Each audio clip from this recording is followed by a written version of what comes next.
Nobody's life is entirely free of pain and sorrow. Isn't it a question of learning to live with them rather than trying to avoid them? Chapter 2, Consciousness, the way out of pain. The greater part of human pain is unnecessary. It is self created as long as the unobserved mind runs your life.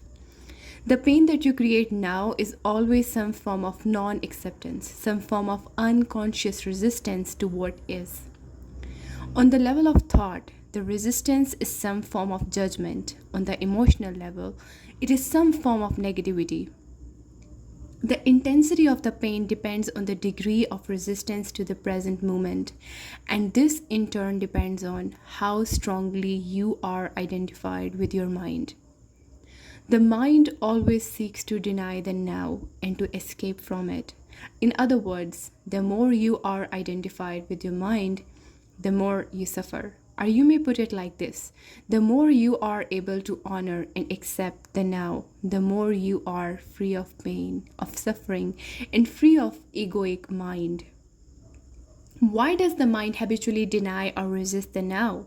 Because it cannot function and remain in control without time, which is past and future. So it perceives the timeless now as threatening. Time and mind are in fact inseparable. Imagine the earth devoid of human life, inhabited only by plants and animals. Would it still have a past and a future? Could we still speak of time in any meaningful way? The question, what time is it, or what's the date today, if anybody were there to ask it, would be quite meaningless. The oak tree or the eagle would be bemused by such a question. What time? They would ask. Well, of course, it's now. The time is now. What else is there? Yes, we need the mind as well as time to function in this world, but there comes a point where they take over our lives, and this is where dysfunction, pain, and sorrow set in. The mind, to ensure that it remains in control, seeks continuously to cover up the present moment with past and future. And so, as the vitality and infinite creative potential of being, which is inseparable from the now, becomes covered up by time, your true nature becomes obscured by the mind. An increasingly heavy burden of time has been accumulating in the human mind. All individuals are suffering under this burden, but they also keep adding it to every moment. Whenever they ignore or deny that precious moment or reduce it to a means of getting to some future moment, which only exists in the mind, never in actuality. The accumulation of time in the collective and individual human mind also holds a vast amount of residual pain from the past. If you no longer want to create a pain for yourself and others, if you no longer want to add to the residue of past pain that still lives on in you, then don't create any more time, or at least no more than is necessary to deal with the practical aspects of your life. How to stop creating time? Realize deeply that the present moment is all you ever have. Make the now the primary focus of your life. Whereas before you dwelt in time and paid brief visits to the now, have your dwelling place in the now and pay brief visit to past and future when required to deal with the practical aspects of your life situation. Always say yes to the present moment. What could be more futile, more insane than to create inner resistance to something that already is? What could be more insane than to opposite life itself, which is now and always now? Surrender to what is. Say yes to life and see how life suddenly starts working for you rather than against you. The present moment is sometimes unacceptable, unpleasant, or awful. It is as it is. Observe how the mind labels it and how this labeling process, this continuous sitting in judgment, creates the pain and unhappiness. By watching the mechanics of the mind, you step out of its resistance patterns and you can then allow the present moment to be. This will give you a taste of the state of inner freedom from external conditions, the state of true inner peace.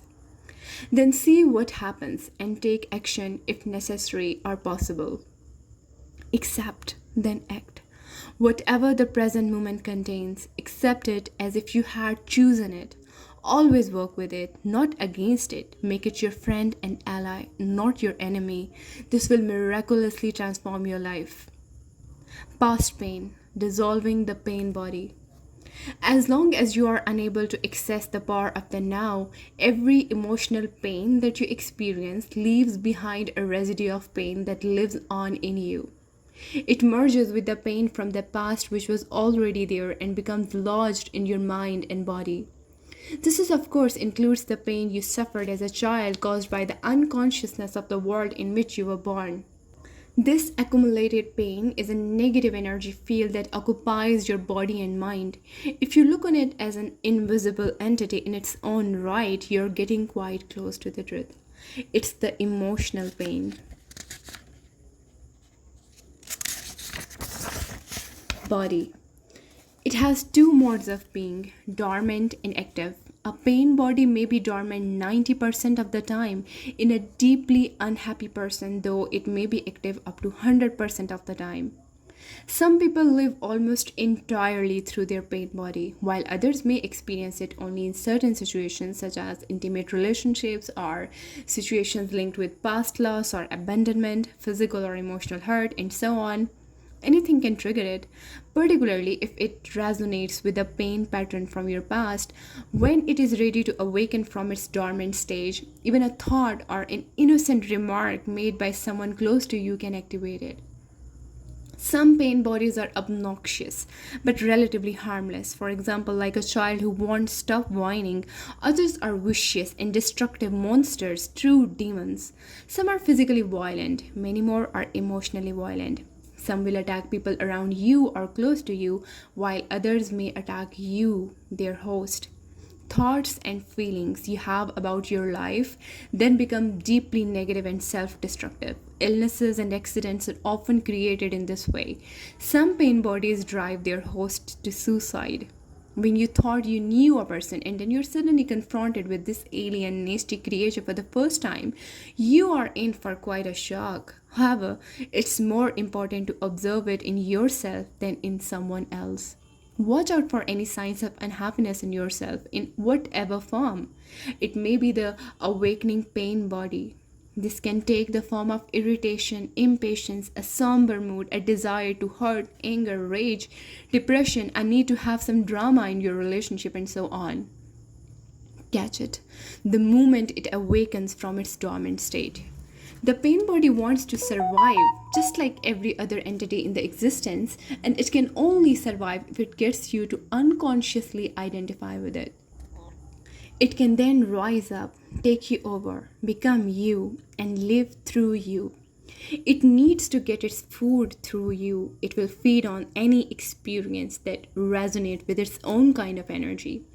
Anything that creates further pain in whatever form, anger, destructiveness, hatred, grief, emotional drama, violence, and even illness. So the pain body, when it has taken you over, will create a situation in your life that reflects back its own energy frequency for it to feed on.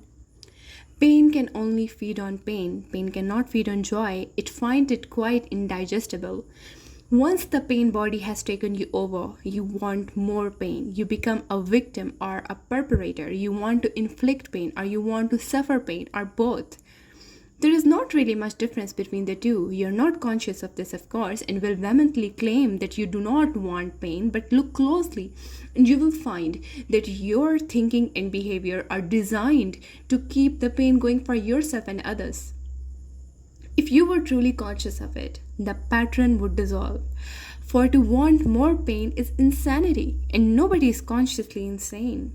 The pain body, which is the dark shadow caused by the ego, is actually afraid of the light of your consciousness. It is afraid of being found out. Its survival depends on your unconscious identification with it, as well as on your unconscious fear of facing the pain that lives in you. But if you don't face it, if you don't bring the light of your consciousness into the pain, you will be forced to relive it again and again. The pain body may seem to you like a dangerous monster that you cannot bear to look at, but I assure you that it is an insubstantial phantom that cannot prevail against the power of your presence. Some spiritual teachings state that all pain is ultimately an illusion, and this is true. The question is it true for you? A mere belief doesn't make it true. Do you want to experience pain for the rest of your life and keep saying that it's an illusion? Does that free you from the pain? What we are concerned with here is how you can realize this truth, that is, make it real in your own experience. So the pain body doesn't want you to observe it directly and see it for what it is. The moment you observe it, feel its energy field within you, and take your attention into it, the identification is broken. A higher dimension of consciousness has come in. I call it presence. You are now the witness or the watcher of the pain body. This means that it cannot use you anymore by pretending to be you, and it can no longer replenish itself through you. You have found your own innermost strength. You have accessed the power of now. What happens to the pain body when we become conscious enough to break our identification with it? Unconsciousness creates it. Consciousness transmutes it into itself. St. Paul expressed this universal principle beautifully. Everything is shown up by being exposed to the light, and whatever is exposed to the light itself becomes light. Just as you cannot find the darkness, you cannot fight the pain body. Trying to do so would create inner conflict and thus further pain. Watching it is enough. Watching it implies accepting it as part of what is at that moment.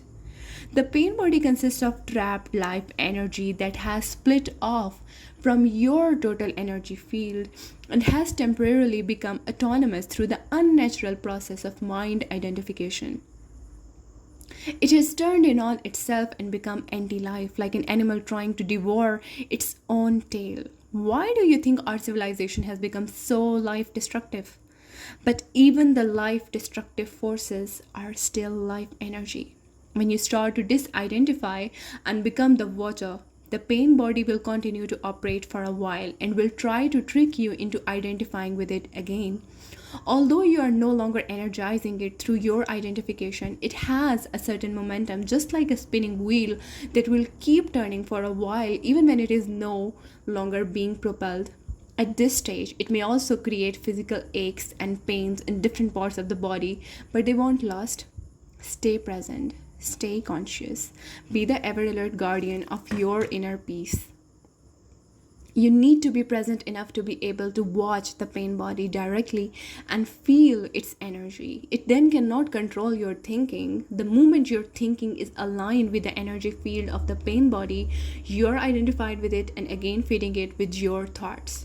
For example, if anger is the predominant energy vibration of the pain body and you think angry thoughts, dwelling on what someone did to you or what you are going to do to him or her, then you have become unconscious.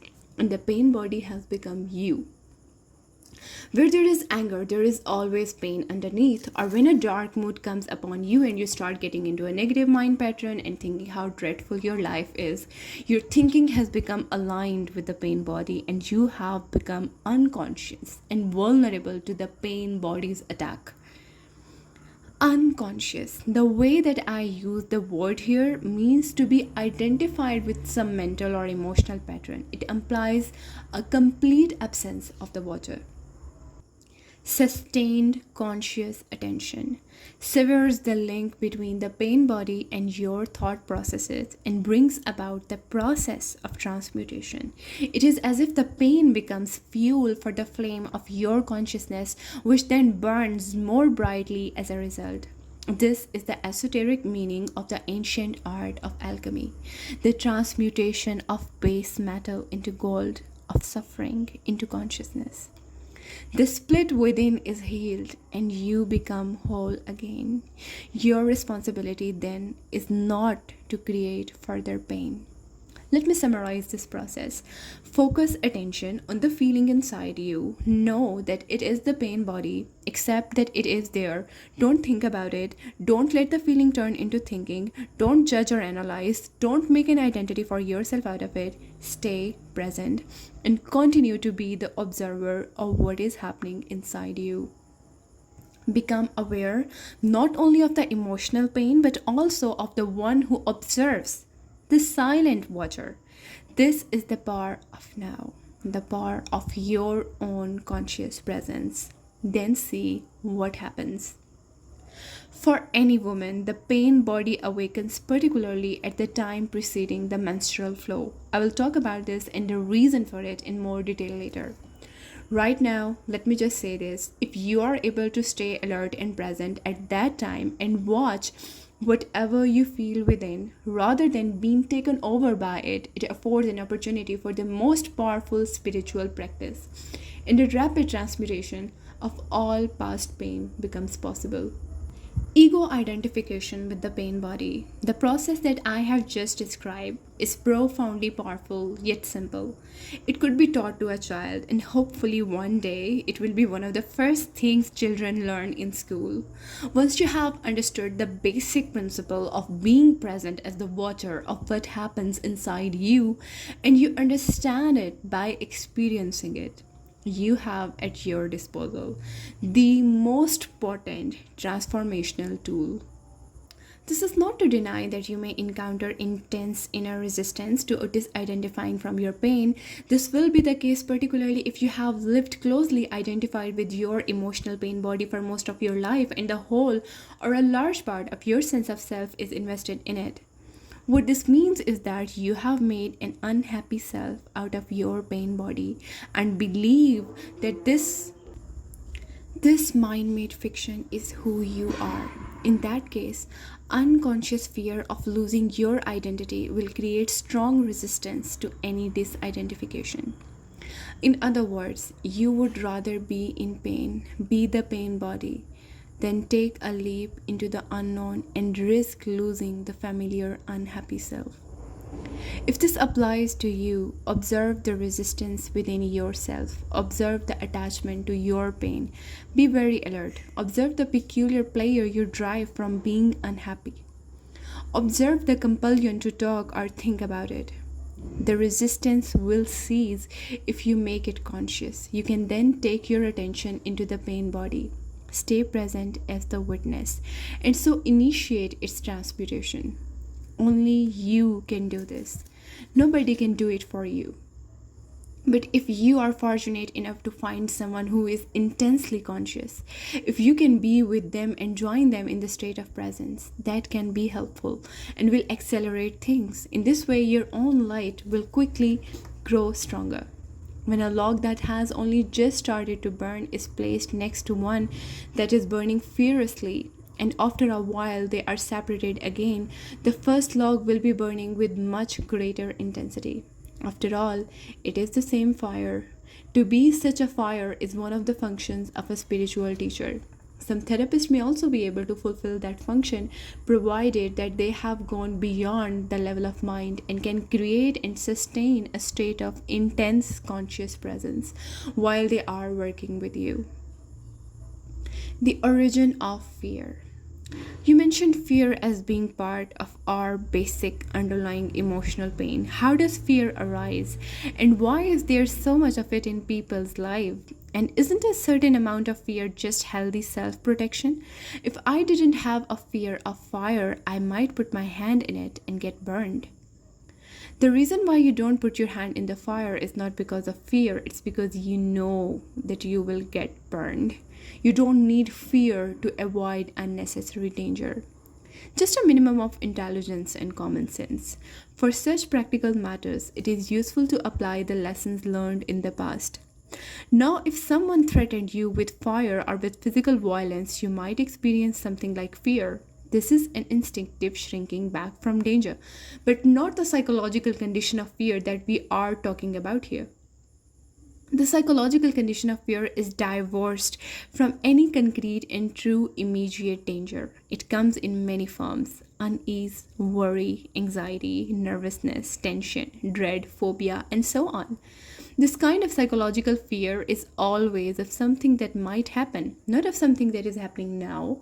You are in the here and now, while your mind is in the future. This creates an anxiety gap. And if you are identified with your mind and have lost touch with the power and simplicity of the now, That anxiety gap will be your constant companion. You can always cope with the present moment, but you cannot cope with something that is only a mind projection. You cannot cope with the future. Moreover, as long as you are identified with your mind, the ego runs your life, as I pointed out earlier. Because of its phantom nature and despite elaborate defense mechanisms, the ego is very vulnerable and insecure, and it sees itself as constantly under threat. This is, by the way, is the case even if the ego is outwardly very confident. Now remember that an emotion is the body's reaction to your mind. What message is the body receiving continuously from the ego? The false mind-made self, right? Danger. I am under threat. And what is the emotion generated by this continuous message? Fear, of course. Fear seems to have many causes: fear of loss, fear of failure, fear of being hurt, and so on. But ultimately, all fear is the ego's fear of death, of annihilation. To the ego, death is always just around the corner. In this mind identified state, fear of death affects every aspect of your life. For example, even such a seemingly trivial or normal thing as the compulsive need to be right in an argument and make the other person wrong, defending the mental position with which you have identified, is due to the fear of death. If you identify with a mental position, then if you are wrong, your mind-based sense of self is seriously threatened by with annihilation. So you as the ego cannot afford to be wrong. To be wrong is to die. Wars have been fought over this, and countless relationships have broken down. Once you have disidentified from your mind, whether you are right or wrong makes no difference to your sense of self at all. So the forcefully compulsive and deeply unconscious need to be right, which is a form of violence, will no longer be there. You can state clearly and firmly how you feel or what you think, but there will be no aggressiveness or defensiveness about it. Your sense of self is then derived from a deeper and truer place within yourself, not from the mind. Watch out for any kind of defensiveness within yourself. What are you defending? An illusory identity, an image in your mind, a fictitious entity. By making this pattern conscious, by witnessing it, you disidentify from it. In the light of your consciousness, the unconscious pattern will then quickly dissolve. This is the end of all arguments and power games, which are so corrosive to relationships. Power over others is weakness disguised as strength. True power is within, and it is available to you now. So, anyone who is identified with their mind and therefore disconnected from their true power, their deeper self rooted in being, will have fear as their constant companion. The number of people who have gone beyond mind is as yet extremely small, lives in a state of fear. Only the intensity of it varies. It fluctuates between anxiety and dread at one end of the scale and a vague unease and distant sense of threat at the other. Most people become conscious of it only when it takes one of its most acute forms: the ego's search for wholeness. Another aspect of the emotional pain that is an intrinsic part of the egoic mind is a deep-seated sense of lack or incompleteness, of not being whole. In some people, this is conscious, in others, unconscious. If it is conscious, it manifests as the unsettling and constant feeling of not being worthy or good enough. If it's unconscious, it will only be felt indirectly as an intense craving, wanting, and needing. In either case, people will often enter into a compulsive pursuit of ego gratification and things to identify with in order to fill this hole they feel within. So they strive after possessions, money, success, power, recognition, or a special relationship. Basically, so that they attain all these things, they soon find that the hole is still there, that it is bottomless. Then they are really in trouble because they cannot delude themselves anymore. Well, they can and do, but it gets more difficult. As long as the egoic mind is running your life, you cannot truly be at ease. You cannot be at peace or fulfilled except for brief intervals. when you obtained what you wanted, when a craving has just been fulfilled. Since the ego is a derived sense of self, it needs to be identified with external thing. It needs to be both defended and fed constantly. The most common ego identifications have to do with possessions, the work you do, social status, recognition, knowledge, education, physical appearance, special abilities, relationships, personal and family history, belief system, and often also political, nationalist, racial, religious, and other collective identifications. None of this is you. Do you find this frightening, or is it a relief to know this? All of these things you will have to relinquish sooner or later. Perhaps you find it as yet hard to believe, and I am certain not asking you to believe that your identity cannot be found in any of those things. You will know the truth of it for yourself. You will know it at the latest when you find death approaching. Death is a stripping away of all that is not you. The secret of life is to die before you die and find that there is no death.